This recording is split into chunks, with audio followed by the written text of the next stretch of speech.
కొలుపులలో పూలవారి శ్రీనాగర్పమ్మ తల్లి వేషాలు వేసినాము పూలవారి శ్రీనాగర్పమ్మ తల్లి కొత్త కుండ తెచ్చి నైవేద్యం వండి నీ ఆకలి తీర్చగా వచ్చేమమ్మా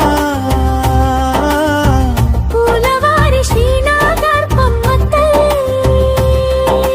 పాలు బెల్లం వేసి పొంగలి చేసి భక్తితో నైవేద్యం తెచ్చేమమ్మా పూలవారి శ్రీనాగర్పమ్మ